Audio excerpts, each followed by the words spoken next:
seems as though everybody has felt pens around the house nowadays, and if you don't have them around your house, surely you have them in your schoolroom.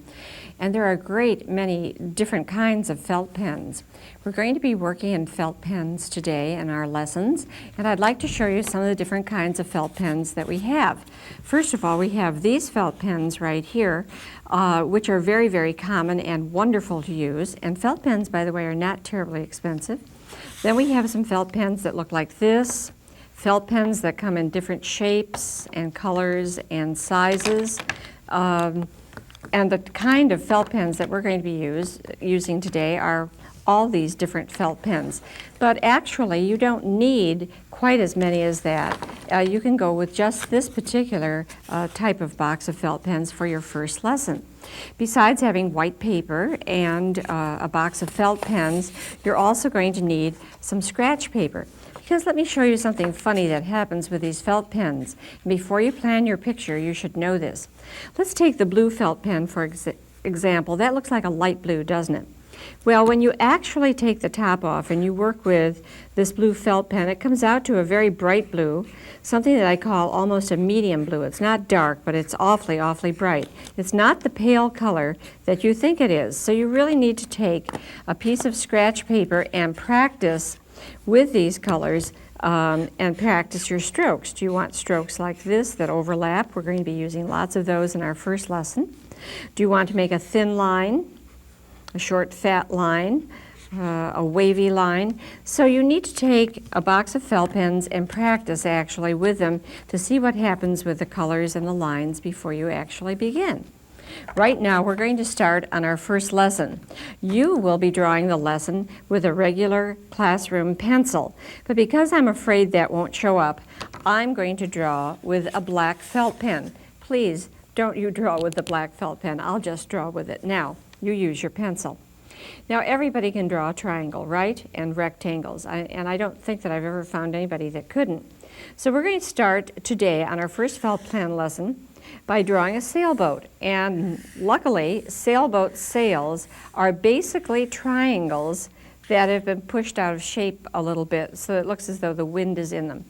And then if you've ever looked at the flag on the top of a sailboat, the flag also looks like a triangle that's sort of been pushed out of shape. So that's really easy to draw. Then as far as the base of the sailboat goes, it's a little bit extended beyond the sails. And we can draw a rectangle that's been pushed out of shape at each end. No problem there. Let's see what else we could put in this picture of a sailboat sailing on the ocean for our first felt. We can sketch in very quickly some rounded bushes, a little beach if you wish, maybe a great big huge tropical flower over here in the corner. Maybe a banana leaf or a palm leaf over here just to add a little something to our picture.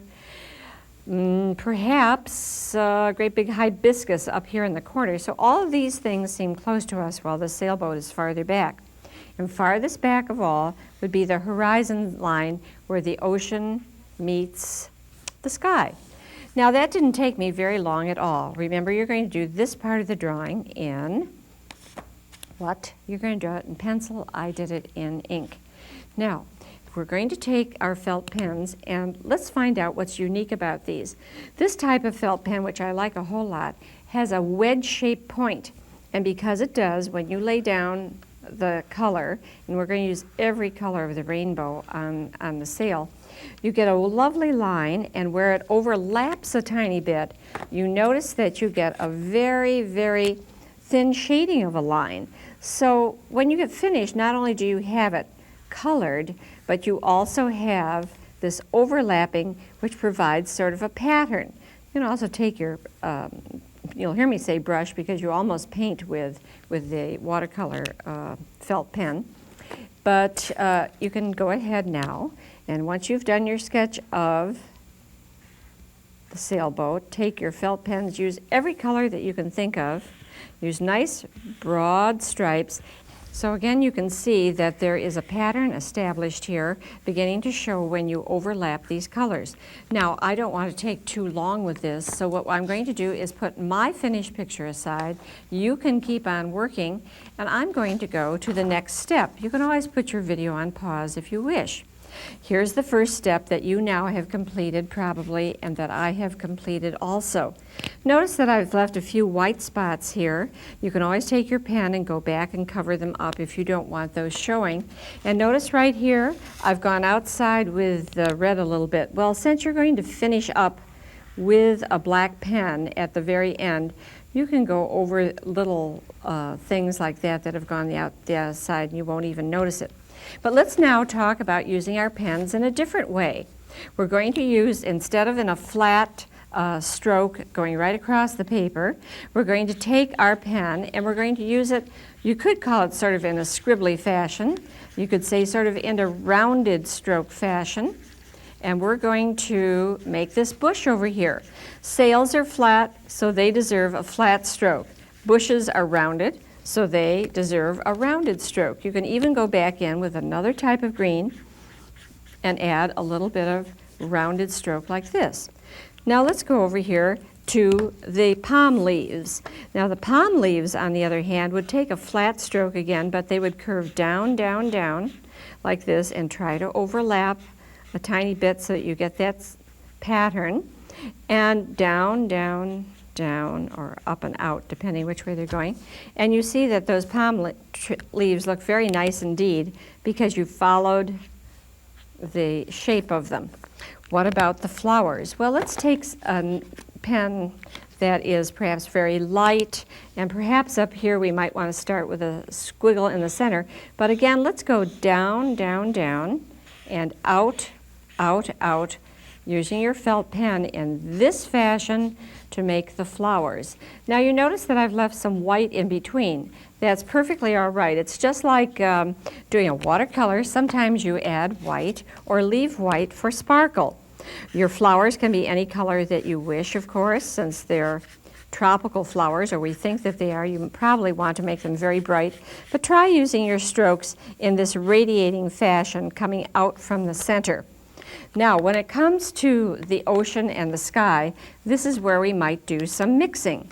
Remember that I said this particular blue is really a medium bright blue?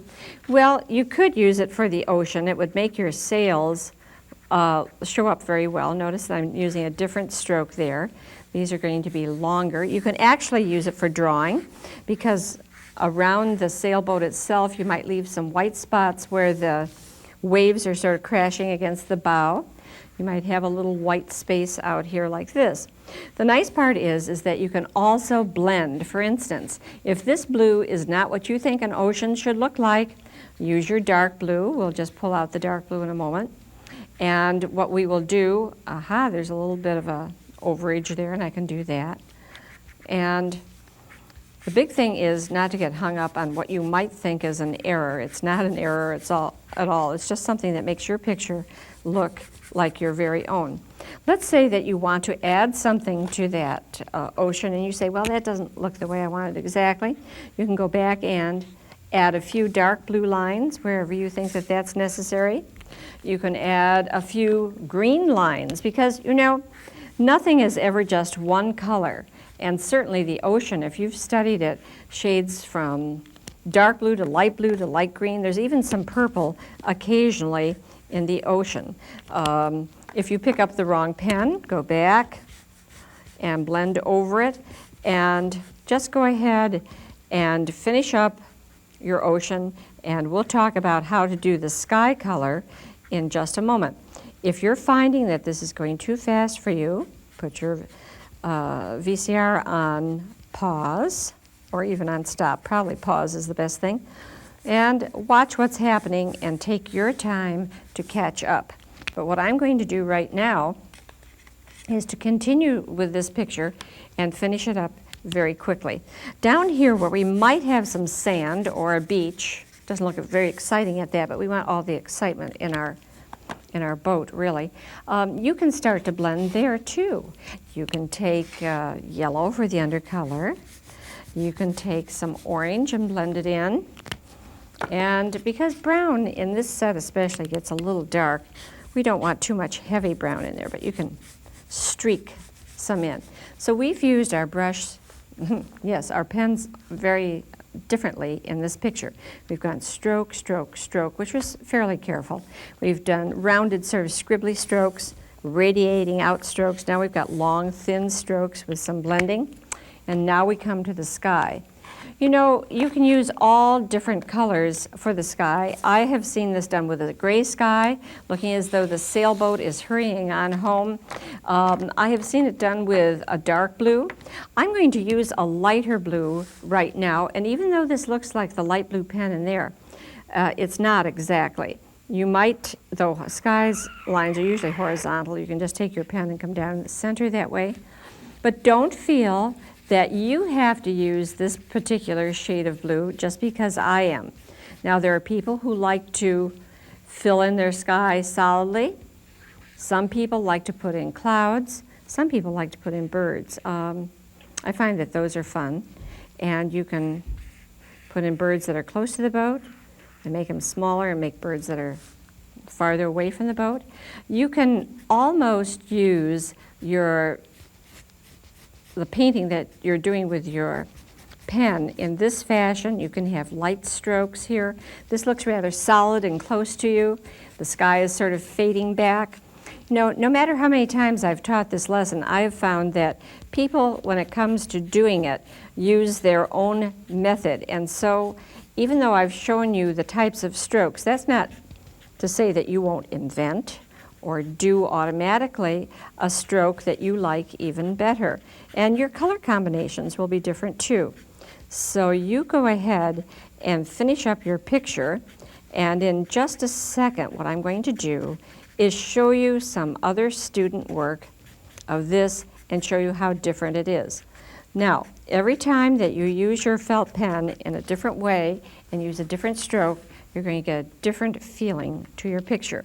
This is the end of my part of the lesson, but I'm going to show you, before I end completely, some student work so you can see how different these pictures turn out. Let's look at this. See how solid this is and how bold? But here's an absolutely lovely picture where a student has used his pen in a different way. Dark blue outlines of the clouds. Look at the blending of the greens and the blues and the purples in the water. I like that a whole lot. And yet this one is entirely different. Look how beautiful and bold that is. Great big white clouds against a dark blue sky. A very heavy outlining with black when this person got finished. Gorgeous picture, very different from the one that was on top in just a moment. And here we have an entirely different one. Instead of using all the colors of the rainbow, this person stuck to blue and orange. Got a gorgeous picture. Dark blue sea, medium blue sky. Look at the light blue outlining of the cloud and the dark blue of the seagulls. Now this is all the same lesson, and yet everybody's picture came out somewhat differently. And that's what I hope you'll do too. Use the hints that we've given you on the felt pens and go ahead and make your very own picture.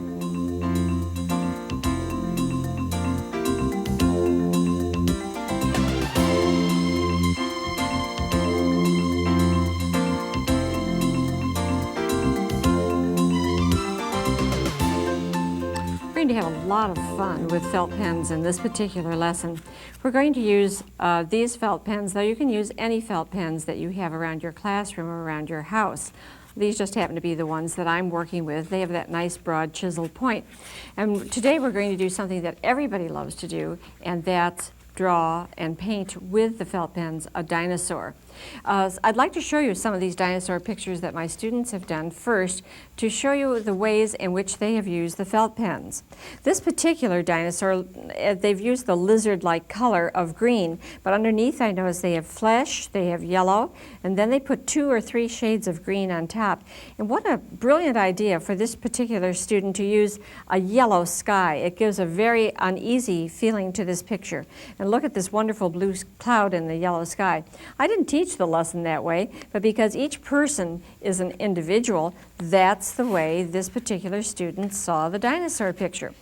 Now, nobody knows what the color of the dinosaur really was because we've never seen dinosaur skin. Dinosaur bones, yes, we've seen those, but we haven't seen dinosaur skin. So when this person did a shocking pink or fuchsia or bright orangey red dinosaur, That's okay. There is no reason why you can't do that too. The dinosaur that you do can be any color that you wish. But I especially like how this student has done the sort of, it looks like a ribbed plot of grass here, and then used their pen in a different way. So you've seen two entirely different dinosaurs out of the same lesson. And I'm now going to show you a third. And look, this looks different from the other two. What I'm trying to point out here is, even though we're doing a lesson today that is sort of directed and really very structured lesson, it's going to come out in any way that you wish it to come out. And don't feel restricted to making your dinosaur look like a giant lizard. It can look any color that you wish. Look at the way that this person did the background. Do you see all those little strokes? Looks wonderful. Every single picture is different. Now what I'm going to do right now is I'm going to draw a dinosaur with a black felt pen, but you're going to use pencil. Don't use your black felt pen till the very end when you might want to outline this picture, okay? But if I use pencil, it wouldn't show up, so I'm going to use a black pen. Now, speaking about a dinosaur, I'm going to draw what I think is a brontosaurus, and though I understand now they're called apatosaurus, but you can draw, if your favorite dinosaur is a Tyrannosaurus rex, go ahead and draw that. If you're particularly good at drawing some other kind of dinosaur, you draw what you feel you're comfortable with. But I happen to be comfortable with this huge, hulking plant eater of a dinosaur. And so that's what I'm going to do. And I want a feeling of strength and a feeling of this dinosaur being very, very huge. Now I'm going to whip his tail around like this, and you notice it went off the paper? Well, just because I feel like it, I'm going to make the rest of his tail come back up again. Now we think that dinosaurs lived in a time that was sort of almost tropical in its temperature, and therefore I'm going to add quite a bit of grass here. You're doing this with pencil. And we think also that there were lots of exploding and erupting volcanoes at that time. And since volcanoes are almost as much fun to draw as dinosaurs, I'm going to put a volcano back here. You may want to put one in too. And then maybe a whole chain of volcanic mountains in the background, very raw mountains, maybe a fern-like plant over here, and fern-like growing tree size, almost looking like a modern day palm tree, maybe. Now, you probably know more about dinosaurs than I do. I haven't studied them deeply, and you can put in whatever you think is appropriate to your picture, but this particular drawing is now finished. What we're going to do with our felt pens today is a little bit different from what we've done before. We're going to use blending in making our dinosaur in our picture. And with the dinosaur, remember, yes, you might think, well, that's lizard green. Fine, if you want to make it lizard green. I'm going to make an imaginary one, and I'm going to show you how to layer your colors and add one on top of the other so that they blend. Just as perhaps watercolors might blend, or you might blend with oil pastels, we're using our felt pens today for blending. Now do remember that I said please draw your picture with pencil, because you might have a little bit of trouble with the black running otherwise. Now look what's happened here. Isn't that nice? On top of the yellow, I've put sort of a fuchsia, a deep pink, and the yellow shows through in most places, and it allows you to get a new color. I don't know what I would call this new color. It's not yellow, it's not fuchsia. It has tones of orange in it, and I rather like that. You can use any color you want, but please try some blending. On top of the yellow and on top of the fuchsia, I'm going to add some bright red. Okay, here we go with the bright red. Let some of your other colors show through a little bit. And as you do this, think a little bit about shading also. Now, because this would take me all day to finish, or a couple of hours, I'm going to stop at this point while you go ahead. You can put the video on pause while you go ahead and you do your dinosaur. You may hear me say paint your dinosaur. Well, these are water-based felt pens, and it's very much like painting. So I'm going to put this picture aside, and I'm going to show you another picture where I've finished the dinosaur, and we can talk about how to do the background. So here's what it might look like after you finish the dinosaur itself. Notice that you see some of the strokes. I personally rather like it when you see some of the strokes. Now your dinosaur may turn out to be very smooth. Maybe you're the type of person, and it's okay, who goes back and smooths it out a little bit, as I'm doing right now. I rather think it's exciting to see the dinosaur with the colors coming through and some of the strokes coming through. But if that doesn't please you, you go ahead and make it smooth if you wish. But please, please, I hope you've blended. Okay, now what do we do with the rest? Well, since our lesson is basically on blending, I work with about 3 pens, 2 or 3 pens right close at hand at the time. And for a few minutes, it doesn't hurt to have the caps off, though after about 2 or 3 minutes, you want to make sure to put it back on. Let's go over here again, and since we're blending, let's make a really exciting volcano. And I'm going to start with my lightest color. Notice that the volcano is sort of in the background. And I'm going to put the top back on that because otherwise they'll just evaporate and be no good whatsoever. And I'm going to blend in some orange on top of the yellow and just shoot the sparks off. This is definitely a volcano that is just newly erupting and very, very active.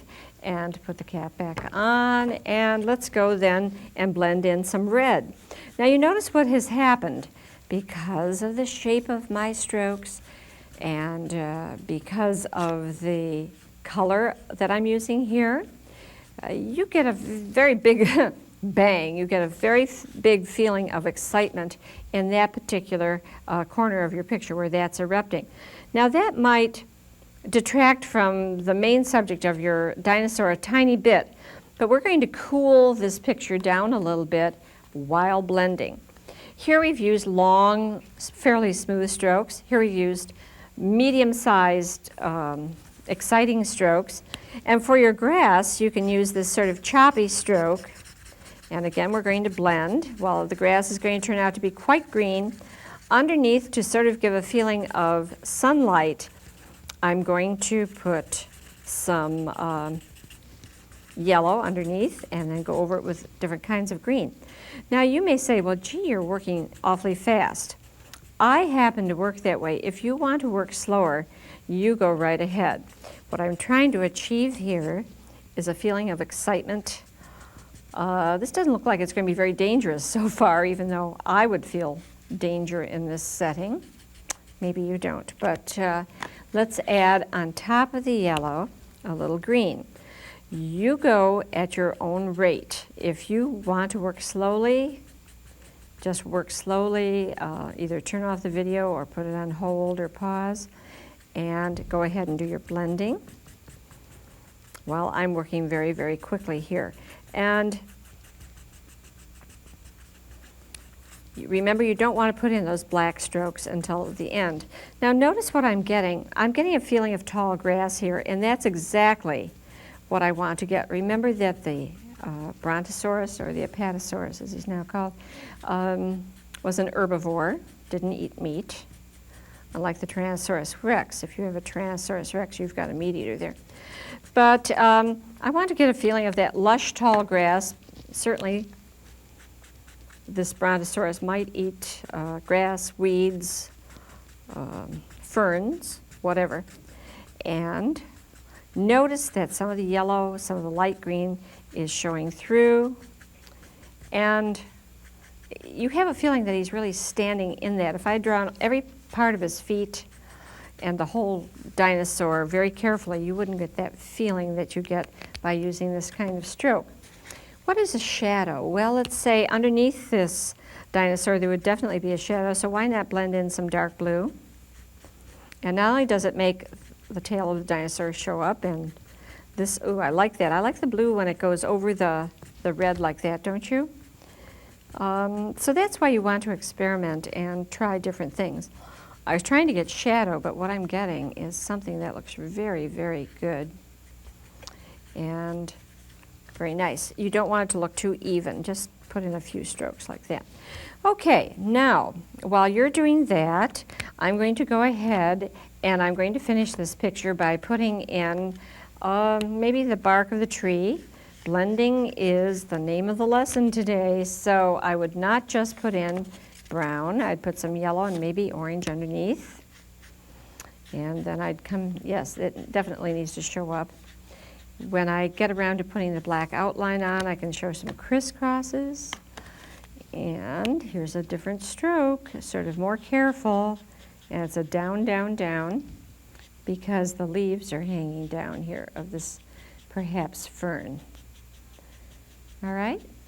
Now, remember the three pictures that I showed you at first and how different they all were. One person used a yellow sky, somebody used a dark blue sky. You use what you think you should use. And you know what? I haven't used any purple in here. Let's make some purple mountains in the background. I like that. If somebody says, well, you know, there never were purple mountains, you just say, well, squint your eyes up and look at some mountains and you'll see sort of a hazy purple. Maybe not as deep as this, except at sunset, then you might see that. But I like purple mountains, so I'm putting them in. An imaginary picture allows you to use whatever colors you want. And you don't have to feel that you're trying to please somebody else. And you know what? In art, you should never try to please somebody else. You should try to please yourself and feel good about your picture by doing what you feel is right. Now I'm going to turn, you don't necessarily have to do this, but I'm going to turn my picture upside down because I want to do the sky. And by turning the picture upside down, I can now come in, and I'm going to use a dark blue to make this sort of foreboding and very menacing. And I'm turning this upside down deliberately so that I can come in here and do this in between the strokes, okay? And by doing that, and by using a dark blue with a dark purple, you get almost a nighttime feeling, maybe a stormy, overcast, thundery type of feeling. Maybe you want your sky purple. That's perfectly okay, or yellow, or gray, or whatever. You do what you think fits your personality and your picture best. And right at this particular moment, I'm just about finished with this picture. Yes, it's true, I need to do a little work right there, but it's very close to being finished. So let me show you a finished version of this. You go ahead and take all the time you want to finish up, do all the grass and whatever type that you want, and I'm going to show you a finished version of this particular picture. Maybe you want to put in more ferns. You could put a pedidactyl up here in the sky if you wish. Some ferny-like trees. Add whatever you wish and use the colors that you feel fits this picture best. And you'll come out with something very, very nice.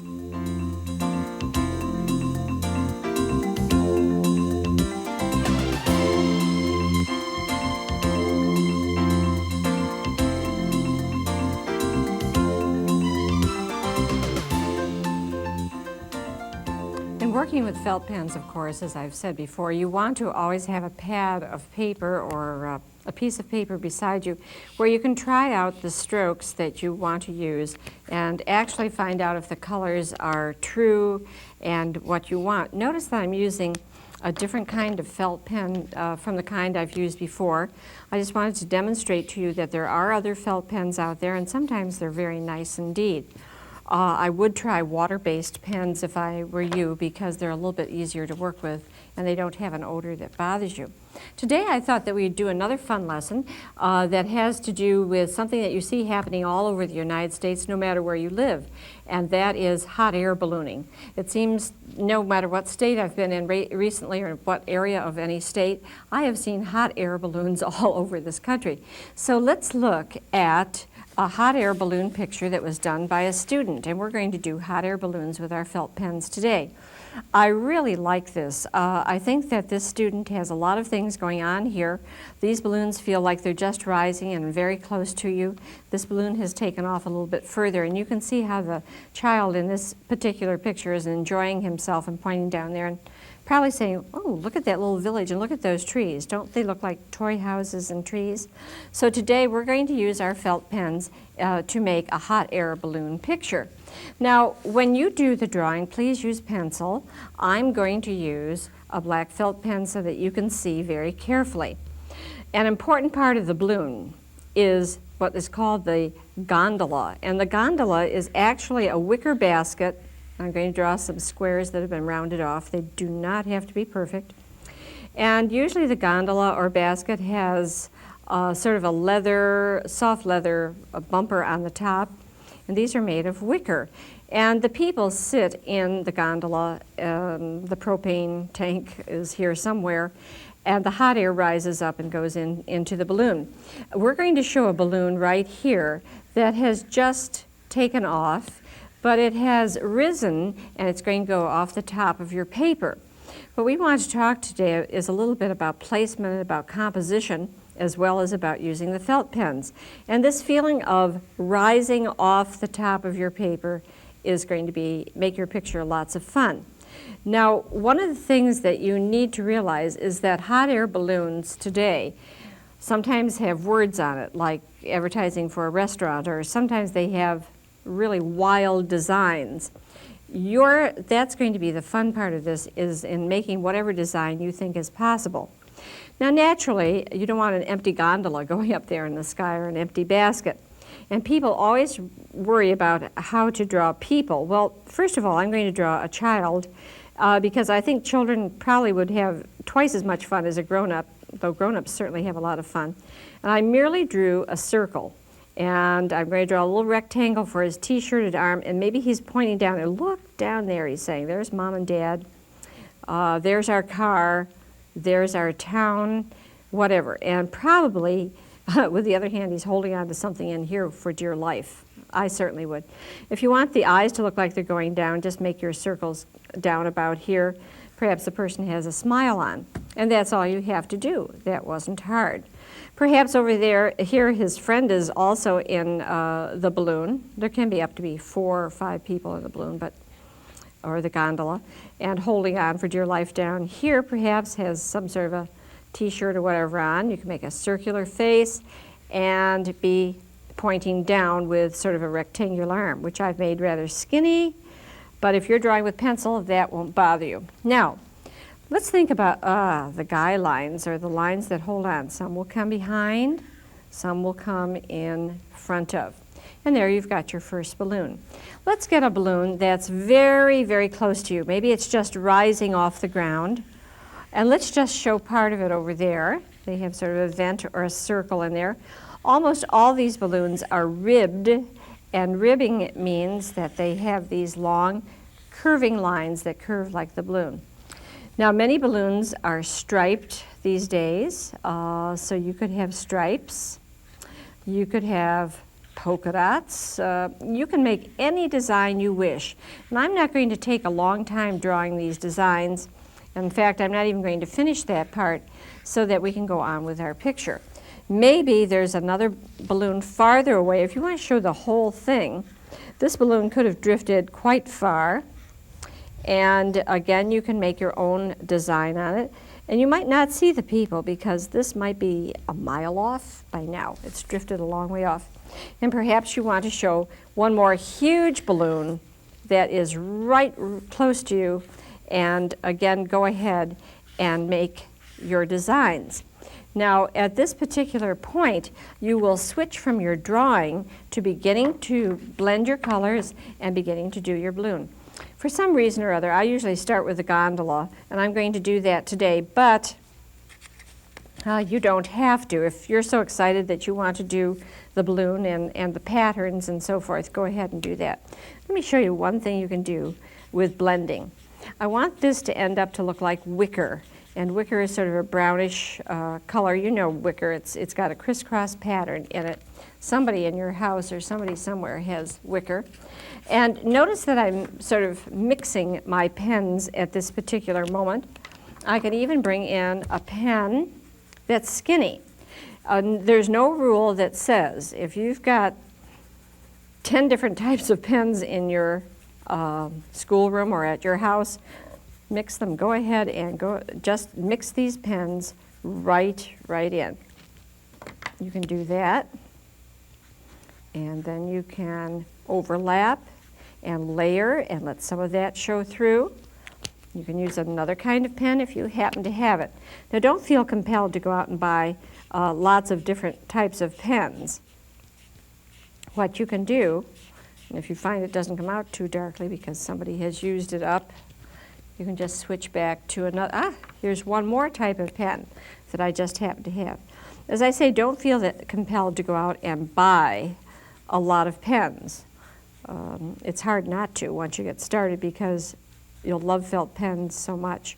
But just go with what you have in your schoolroom or at home to make your pictures. But if you happen to have some of them, you can mix them, and it's perfectly okay. Let's come in with a sort of faded pen that looks like it's on its last legs, and it makes a very nice bumper or shield or cuff to the gondola. Okay? Sometimes throw in a little bit of that. Now, that takes care of that part, and why don't you go ahead and do the gondolas or begin on your colors. When you use your colors, you can blend, and you can use different types of strokes. In this part, I'm using a short, choppy stroke. I feel that that color is not exactly what I want, so I'm going to layer it, let some of the yellow maybe show through, and you get a very different shade of color than if you had just used one color all by itself. Though sometimes I do that too. You can mix your pens if you happen to have them and figure out colors that go well together and use a variety of strokes. Now notice that I probably am not going to do the sky in this picture. That's not to say that you can't do the sky if you want to. You can. You can put birds in looking at these funny things. You can have a plain sky. You can color it in if you wish, but I'm not going to worry about that.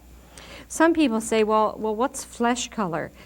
Flesh can be almost anything because none of us are always the same two colors. Perhaps a light brown would do very well for a flesh color. Maybe a pinkish or orangish color, whatever you feel like using, because none of us are the same. We're probably not the same 2 days in a row either because of sun and so forth. But why don't you go ahead, use bright, vibrant, brilliant colors and use blending and a variety of strokes. Strokes that go up and down, strokes that go around, strokes that go sideways. Just pick things and colors and strokes that you think go well together and go ahead and enjoy your hot air balloon with felt pens. And what I'm going to show you right now is a picture that's almost finished, but not quite. This would be step 1 and 2.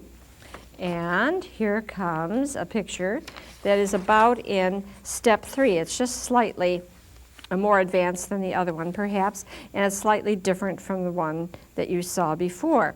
Let's talk about doing things down on the ground, where you will want to use a variety of greens, a nice yellow green. You may want to put in trees that look like those little trees in a Christmas scene, and you may want to put in a village. Now, notice that my strokes change when I'm doing something different. And that's something that you sort of have to come to. If I'm going to do flat land, naturally my strokes are not going to slant down like this. If you're going to be doing trees, your strokes will vary also.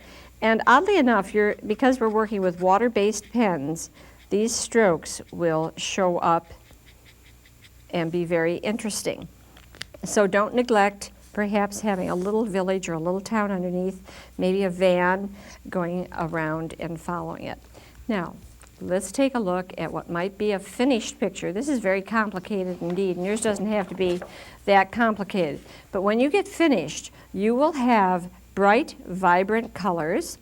You'll have a variety of balloons. Some of them have gone way up and off the paper. Some of them are half off the paper. I hope you have a lot of very easily drawn children or grown-ups in your picture. Maybe some mountains and a little village down below. But if you've used your pens in a variety of ways and blended your colors and really thought about where these balloons are going, I'm sure that you will have had fun with this lesson.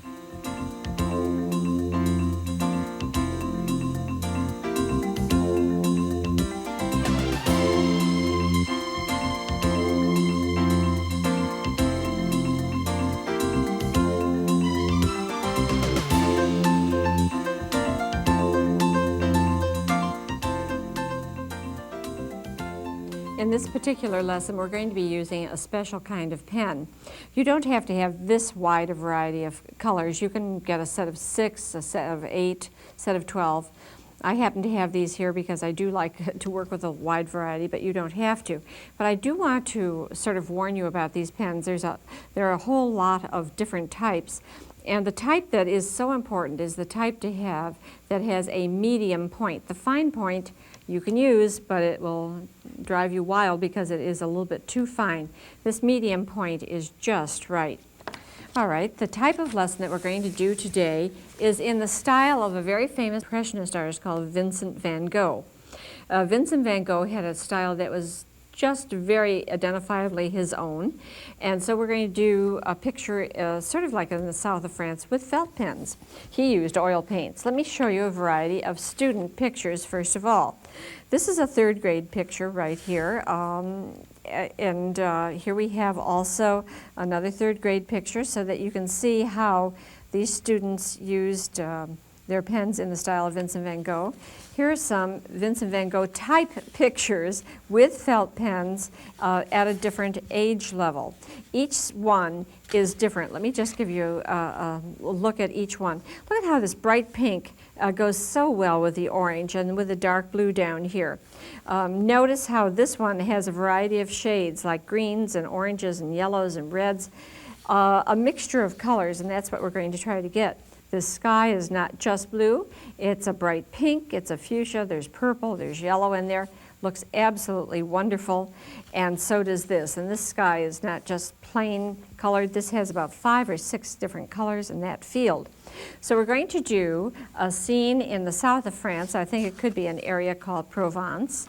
And while you're going to draw it and sketch it with your pencil, I'm going to sketch with my felt pen, a thin line felt pen, so that you can see it. I would advise you to sketch in pencil.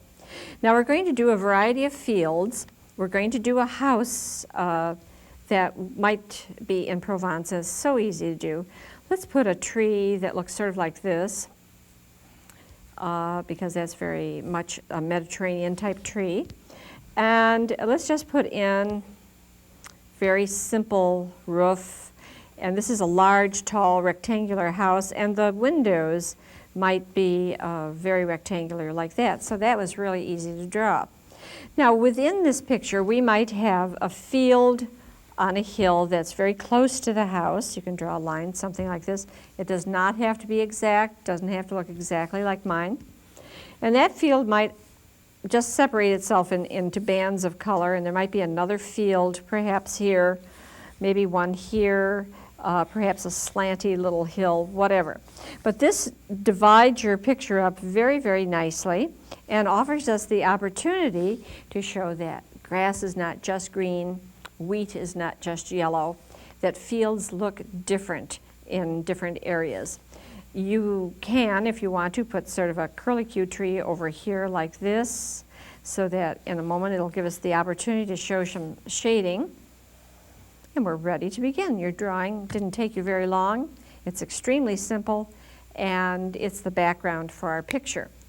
Now the clue to doing this picture is to get the feeling of a Van Gogh print by using short, choppy strokes. And you'll hear me saying that over and over again.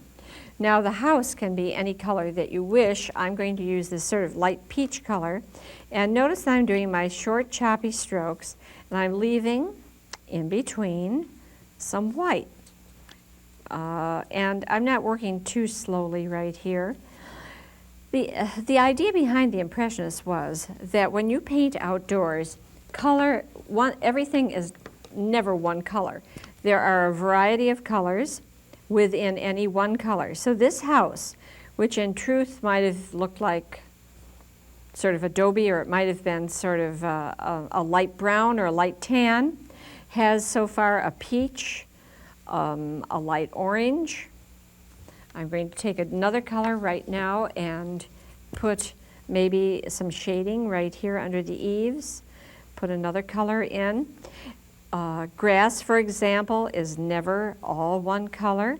So we want you to blend, all the while trying to get that Van Gogh look by using short, choppy strokes. So let's talk about the tree for a moment. I'm going to put about 3 or maybe even 4 if I have them greens in my hand. I might even throw a blue in here in just a moment. I'm going to take this green first of all and use a different type of stroke. It's short and choppy, but it's curvy like this. This is another type of stroke that Van Gogh often used to indicate things that had a curved, fluffy type surface. And you might be tempted to leave the tree just like that, but do you remember that trees are not all one color? So I'm going to take a different green, and while I'm letting the first one show through, I'm using that curly, short, choppy stroke to show through.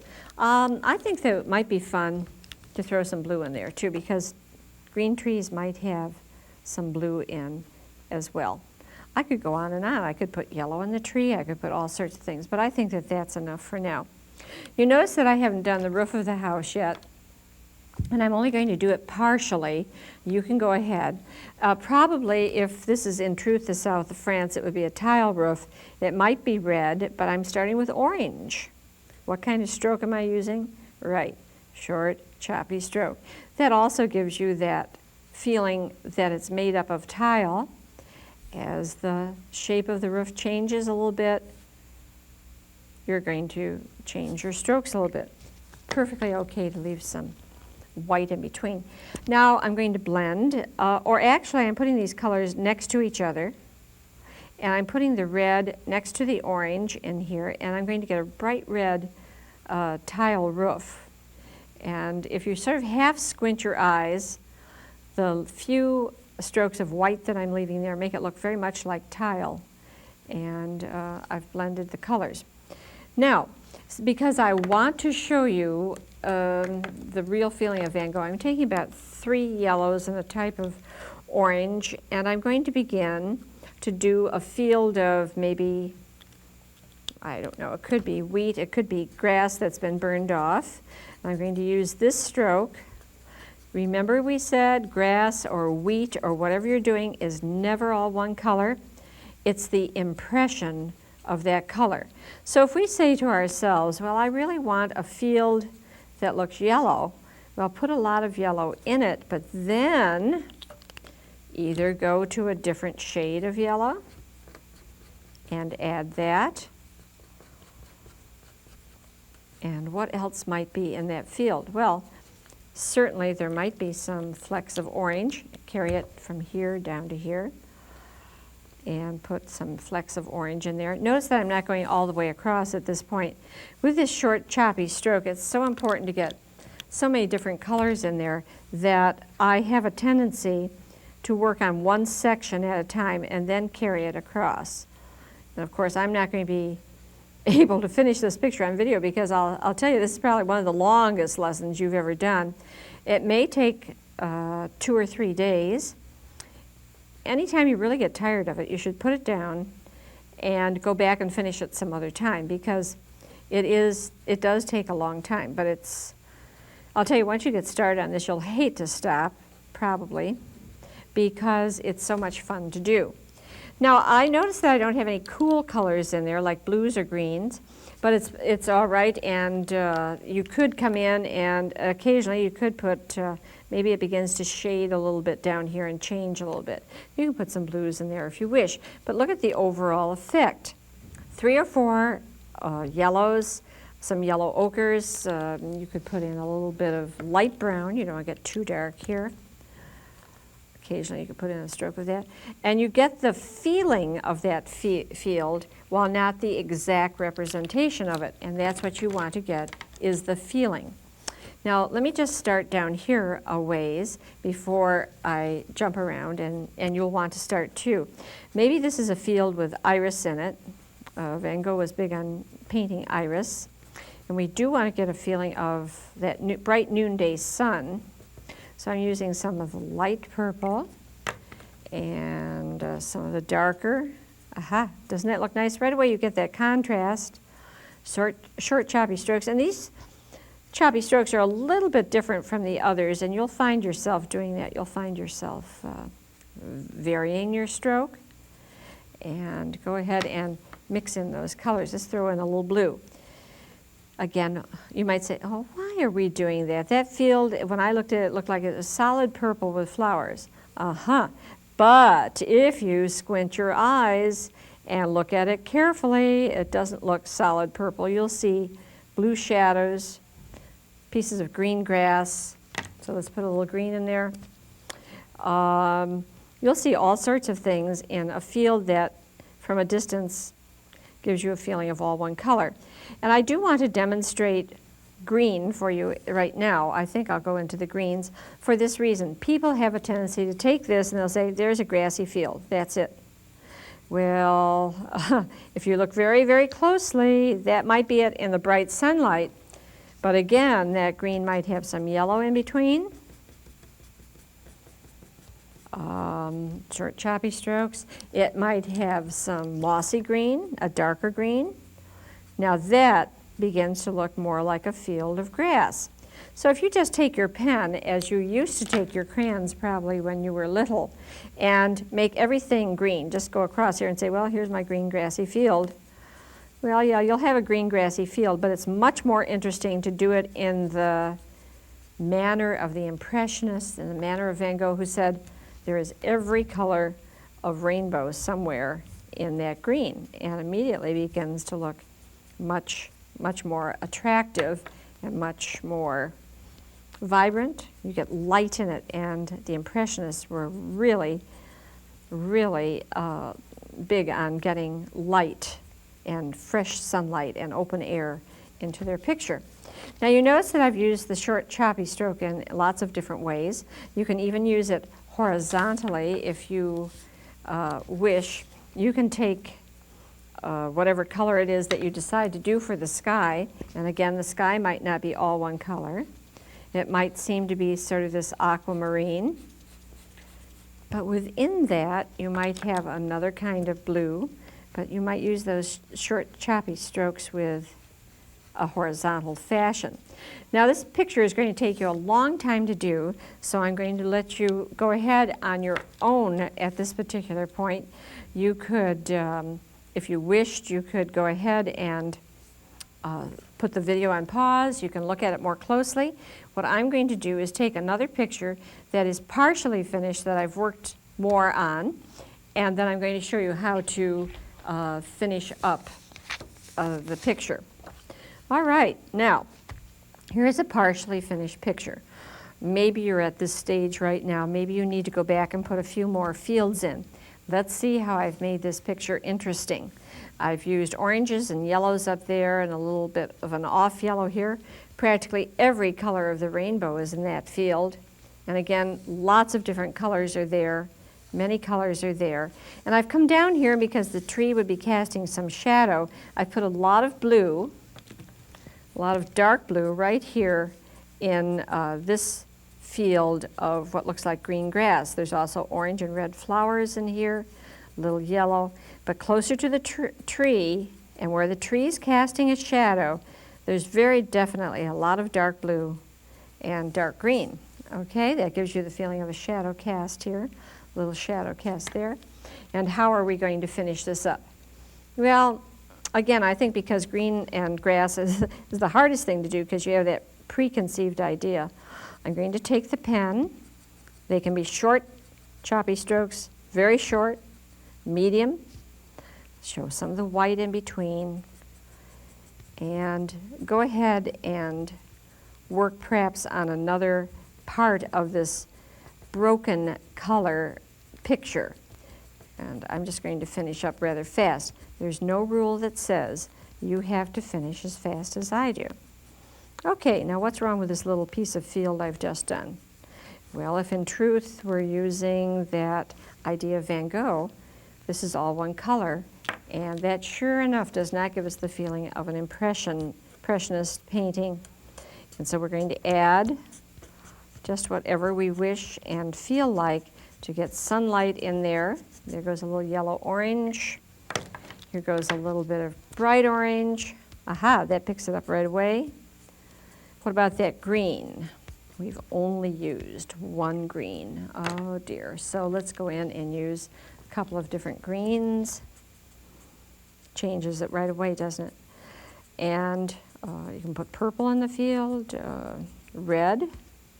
Let's try a little bright red to make it sparkle.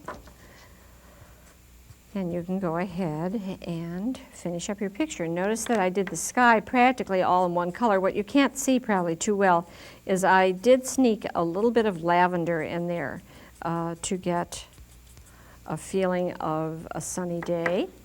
And we used our pen in a different way over here. We used this type of stroke. Again, very much like Van Gogh. Reminds me of a picture of a field where he had some crows flying. He used a lot of this curlicue stroke, but it was basically short and choppy. But it was curlicue and rounded. Now, you know, I try to avoid what I call a cartoon approach to pictures. I don't really like that. And at first when I drew this tree, it's a little bit close to what I call a lollipop tree, which children and grown-ups too have a tendency to do. But by varying your stroke and putting in lots of different greens and, for that matter, yellow, and not only that, but again, because this is an Impressionist type of painting, we're going to put in some blue. Makes it look green. And maybe some dark blue. It doesn't come out to be your typical lollipop scribbly stroke tree. It really does look a little bit like a Van Gogh type of tree. And when you get finished with your picture, you're going to have a picture where people go, ooh, and ah, and how gorgeous that is. And you're going to have a nice feeling of completeness, but the best part of doing this picture is actually working on it, because it is great, great fun to do. Let me show you again some of those that we opened with. This one, which is a student painting, and this one, and this one, and notice how different they all are. Some of them have blended the colors better than others. Some of them have, but it all looks like their own personality. No two of these pictures are the same, and none of them are exactly like mine, and that's what you want to achieve. So go ahead and use your medium point pens today in an effort to do a Van Gogh Impressionist type picture with lots of light in it, lots of sunlight in it, and use broken color.